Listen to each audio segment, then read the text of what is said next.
It's over! He's done it again! Unbelievable! Oh, straight into the roof of the net.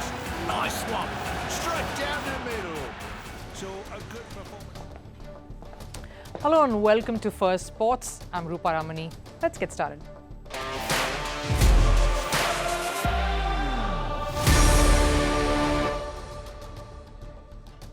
On the show today, the impact player rule in the IPL is coming under a lot of fire. Players are upset. Experts are weighing in. Is the rule skewing the game more than it should? Who benefits by this, and will this push the board to scrap it? Also, what is plaguing the Chelsea club? A disappointing season despite the manager trying to show there is more steam left in this showboat. But how much time does Pochettino have to turn things around? And Novak Djokovic has always been radical in his thinking, in his training and the way he approaches the game. But going with the possibility of being coachless throughout the rest of the year, where he has won no titles just yet. Is that wise, or yet another shock element that he could pull off? But first, Sports 360. We'll start with cricket. Reports say that India's national cricket team may not travel to Pakistan for the ICC Champions Trophy next year. We're hearing that the Champions Trophy may get shifted, in fact, or a hybrid model may be implemented, similar to the 2023 edition of the Asia Cup.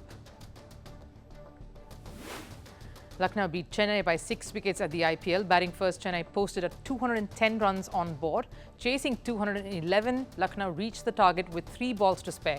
Marcus Stoinis was the star of the show with an unbeaten 124 of 63 balls.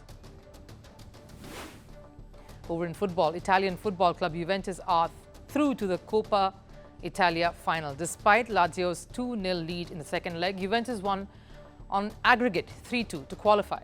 Juventus will face the winner of the Atalanta and Fiorentina match in the final.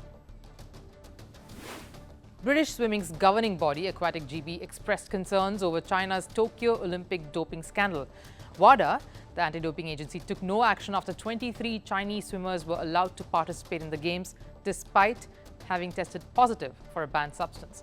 Aquatic GB, along with US anti-doping, has urged for a strict investigation into this. And running off with the NBA, Dallas Mavericks beat LA Clippers in a closely fought contest. Mavericks trumped Clippers 96-93 in the first round playoff series. And in another game, Minnesota Timberwolves beat Phoenix Suns 105-93 to take a 2-0 lead in the first round series.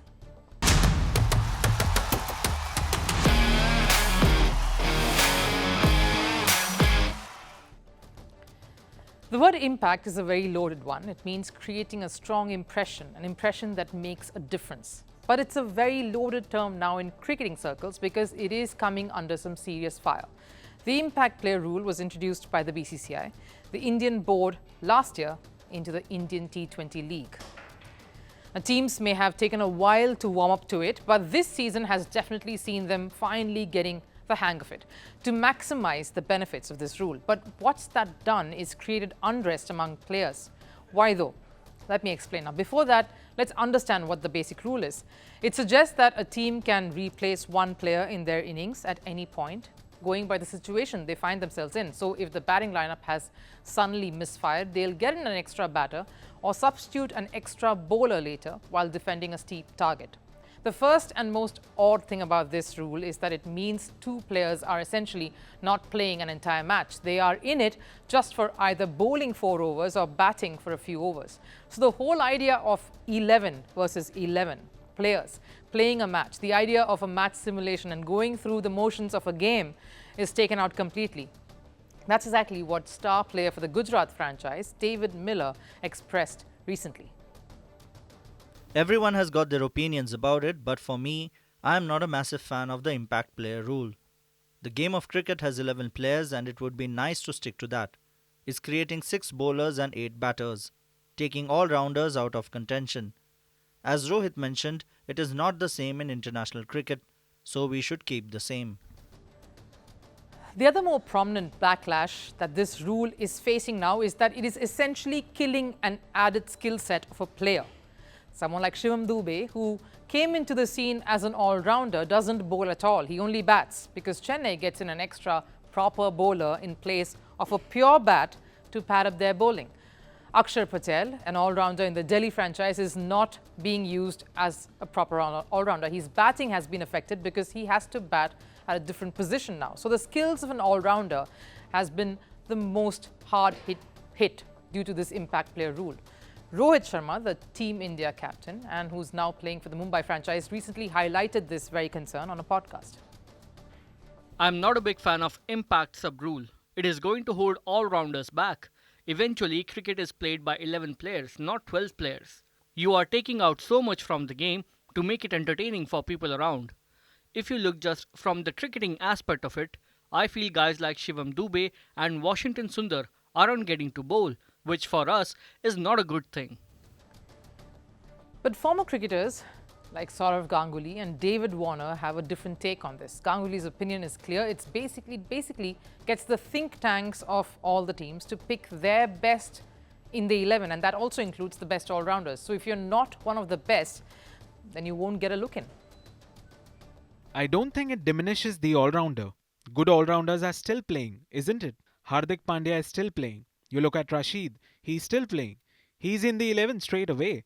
So the good ones will always play as they contribute either with the bat or with the ball. But the larger issue is not just whether you make it to the playing level 11 of an IPL side as a proper all-rounder. Are your skills being showcased, which could make a case for the national team? That's a cause for concern for many young all-rounders there, because let's face it, the IPL and how well you do here as a young cricketer is the benchmark now to be selected into the national side, to make that transition. And yes, there is a World Cup around the corner, and this is pretty much the audition. The other skill set that's again feeling the pinch is that of the bowlers. The impact player rule has emboldened the batters so much now that they play more fearlessly. They swing hard at any delivery.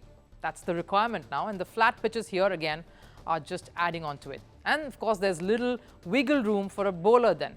Mohammad Siraj may have smiled and suggested the board do away with the impact player rule, but it's definitely hurt him this season.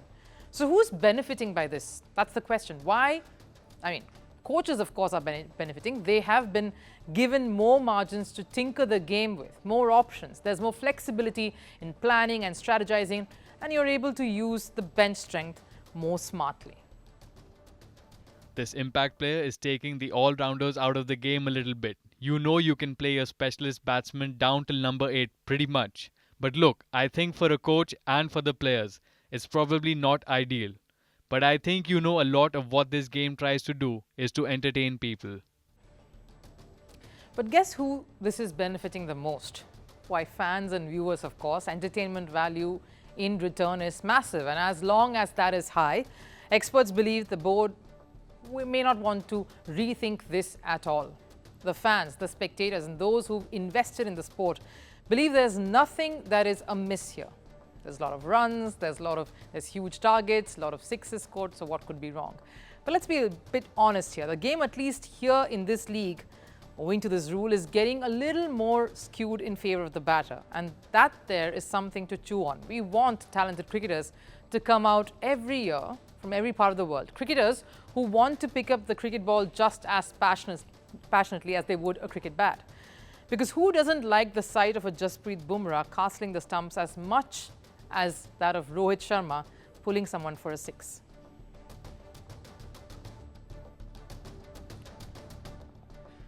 Now, this is arguably a make-or-break week in the race for the Premier League title, the three-way title hunt between Arsenal, Liverpool and Manchester City. Now, it could very well be decided over the next few days, but some mid-table clashes are also turning out to be very important, especially for a club like Chelsea that is fighting for a top 6 finish. They need that push to play in the Europa League next season. But it seems to be a daunting task, particularly after the demolition they faced at the hands of Arsenal. Chelsea were humiliated final by Arsenal in a Premier League face-off late last evening. Former Chelsea player Kai Havertz scored twice for Arsenal, hurting the London club even more. And if that wasn't enough, it was Leandro Trossard's double that put Arsenal in control. In January 2023, when Chelsea opted for Mykhailo Mudryk for over $110 million, Arsenal opted for Trossard. That cost them just a little over $33 million. Cute difference there. Now, while Trossard has scored 10 goals and done many assists for Arsenal this season, Mudryk has only contributed 5 goals. Clearly, the money ball isn't going Chelsea's way here. A 5-0 scoreline usually reflects one team's dominance over the other, but there is more to that here. Despite Chelsea having more ball possession, they weren't clinical enough to score. Arsenal had 27 shots as opposed to Chelsea's 7. That's a massive difference. The midfield was lackluster, forwards a tad confused, and the defense was leaking goals, in case you couldn't tell by the scoreline. But Chelsea looked a very unbalanced side, and their manager, Mauricio Pochettino, agreed. I don't feel great. I think the performance wasn't good. We didn't start the game in the way that we're supposed to start. I think we concede the goal so easy.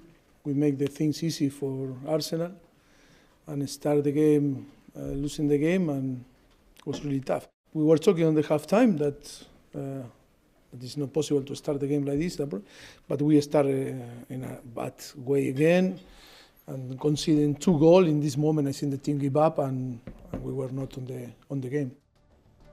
Another factor that hurt Chelsea was the absence of their star player Cole Palmer. Palmer has been the only positive note in Chelsea's otherwise disappointing season. Palmer has scored 20 goals along with 9 assists this season. Before the game, Mauricio Pochettino had faith that Chelsea would perform even without Cole Palmer's presence. With and without, always we believe that we can win. The most important is the team. The most important is the collective. Of course, he is an important part of the team. He is doing fantastic for us. But I think that is Chelsea, and of course, plenty of players that can perform and to do the job also. Well, that was Pochettino before the game, and of course he was clearly proved wrong. If Palmer was on the field, maybe he would have made most of the ball possession Chelsea had and halted Arsenal's fluent run in the field. But let's be honest here, Chelsea may have still lost, but not in quite the embarrassing manner that they ended up losing in. Fans were, of course, livid after the game, understandably so. Several calling for Pochettino's sacking, but nothing quite summed up how angry and dejected fans were than this visual. A young fan was spotted holding a sign that said he didn't want Chelsea players' shirts, but he wanted them to fight for the Chelsea kit themselves, earn that jersey. And that outburst didn't just happen after this game. It's something that's been building up for a while, really, and it's a long time coming, because about 4 days ago, Chelsea were knocked out of the FA Cup after losing to Manchester City 1-0 in the semi-final. And they even lost the Carabao Cup a while earlier to Liverpool, where they were beaten by Liverpool's academy players in that final. The biggest question is, where are the wins, despite the billions being spent on buying in the best? After spending $1 billion on their squad, Chelsea still had a disappointing season. They aren't competing for any trophies. Their best bet now is to hope for a finish in the top 6, but with them sitting on 9th currently, 3 points behind 6th place Newcastle, and the Arsenal loss coming in now, it seems to have dented their chances further. With just 6 games left in the season for Chelsea, their hope of finishing in the top 4 is mathematically over. They are 19 points behind 4th placed Aston Villa. They are mathematically still in contention to finish in the top 6, but given their recent run, that's a big ask. Caught in the middle of this storm, of course, now, and hoping to weather it somehow is the manager, Pochettino. The Arsenal loss has put him under the scanner once again. Now, how long before the Argentine is let go is the main question, because Chelsea is one club that in their recent history has sacked managers without giving them that long rope. Ever since 2018, Chelsea has had 6 different managers. Maurizio Sarri was given only 337 days. Sarri managed Chelsea for only 1 season. He won the Europa League title with Chelsea. Frank Lampard was given 571 in his first spell, and he came back to just spend 85 days in his second. Frank Lampard's spell as a Chelsea manager was forgetful. He failed to win a trophy. And Graham Potter only lasted 206 days before he was sacked. Potter too departed without a trophy. And Chelsea didn't flourish under any of these managers, but barring one, And of course, you know it, there is an anomaly to this too, and it is, of course, had to be the special one. Chelsea tasted more success under Jose Mourinho. Mourinho was given 1,204 days in his first spell and 907 days under his second. And then Mourinho's Chelsea, of course, won 3 Premier League titles, 3 League Cups, 1 Community Shield and 1 FA Cup too. And his methods were completely different from what we are seeing now. He was a hard taskmaster. He demanded more from his players. He brought in players according to the team's requirements, not according to the player's stature or the price tag they came with. Sure, he had quality players like Petr Cech, Didier Drogba, Arjen Robben, but they fit into the squad and they made a solid team. They complemented each other's playing styles. And Chelsea management put faith in Mourinho's measures, in his process. They gave him the time to do his work, unlike the recent setup now, over the last few years, where the sacking has become a bit of a common reaction. And given their recent history, Pochettino seems to be on the brink of facing the axe. Pochettino has been at the helm now for 298 days, so he's coming close. Not long enough in football terms, but enough in the Chelsea world. What's the road ahead then for a struggling Chelsea? I wonder too. Now, in the world of tennis, one name stands above the rest, that's Novak Djokovic, but there's always a hint of mystery surrounding him. From his playing style to his hunger to stay on top, Djokovic and his measures have often been different from the rest. Maybe that's what sets him apart in some ways. He's out of the box thinking. The Serb came out saying he wants to navigate the last phase of his career without a coach. Recently, Djokovic parted ways with his longtime coach Goran Ivanisevic and is currently in a trial period with compatriot Nenad Zemanic. Djokovic hasn't made any decisions just yet. He may or may not continue with Zemanic, but in times when Djokovic is not at his best, numbers clearly say so, will his decision to go without a coach backfire, or will it surprise us all? Djokovic and sending shockwaves seems to be a regular occurrence, both on and off the tennis courts. If he isn't numbing his opponents with his incredible skills, he's busy trying to come up with radical things to do and make out-of-the-box decisions, like this one. I am considering whether I should or shouldn't have the coach. It's not like I think I don't need a coach at all. I think there's always value in having that quality team. But I think I'm in the stage of my career where I can afford to maybe think having no coach is also an option. Last month, Djokovic parted ways with his longtime coach Goran Ivanisevic. Despite enjoying tremendous success under Ivanisevic, Djokovic decided to do away with the Grand Slam champion. Under Ivanisevic, Novak Djokovic had won 12 Grand Slam titles, and so when the world number one announced his decision, everyone was a bit surprised. Ever since then, there have been speculations of who will replace Ivanisevic. During the Monte Carlo Masters, Djokovic was joined by compatriot Nenad Zemanic in his coaching staff. Zemanic is a former doubles world number one, who's also won 8 Grand Slam titles in his career. A perfect candidate to coach Djokovic then. But given how non-conforming some of Djokovic's decisions have been throughout his career, it's not surprising that he's unsure if he wants to go ahead with Zemanic full-time. We don't have any kind of commitment. It's based on the relationship that already exists for many years. I had a really good time with Nenad Zemanic as my coach in the last 3 weeks. So, we are talking about continuing and seeing. Let's see. Djokovic has been that way all through his tennis life, whether it's his diet, his training methods, or the decisions he takes in life. He has a history of keeping his coaches on their toes as well when it comes to his tennis. Recently, Ivanisevic spoke out saying it's not easy working with Djokovic. He's not an easy guy, let's put it this way. Especially when something's not going his way. He keeps you stressed. The stress level is always high. It never goes down, but every day you learn something. Add to this, things have not been going his way this year. Djokovic's last tournament triumph came in November 2023. He last won the ATP World Tour Finals. He's played 4 tournaments this year with no titles. His last outing ended in a semi-final defeat at the Monte Carlo Masters.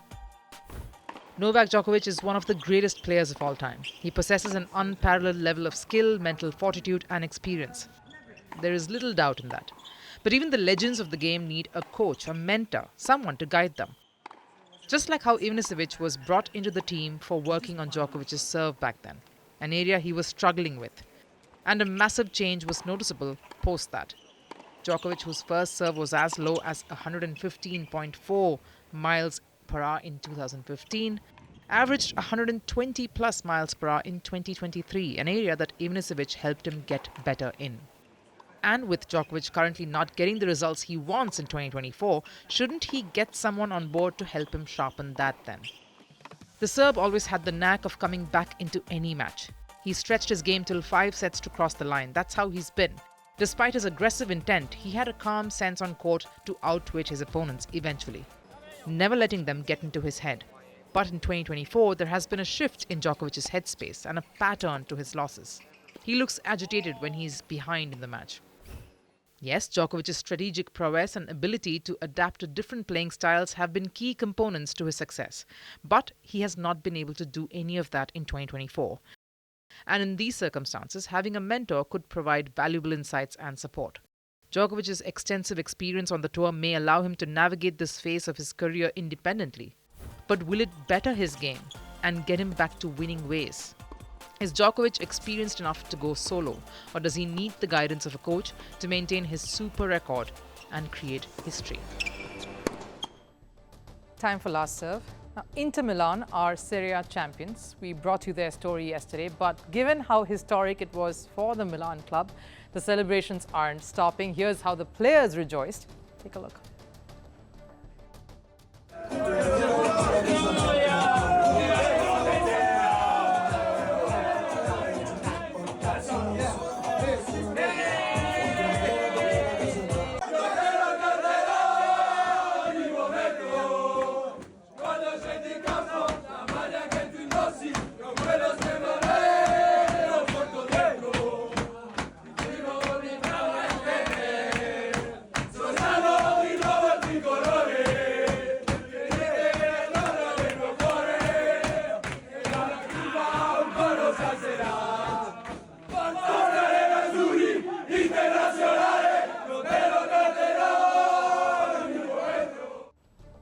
Another riveting aspect of that sets this sport apart from any other. But that does it here on Firstpost. Thanks for joining in. I'll see you again tomorrow. Till then, bye.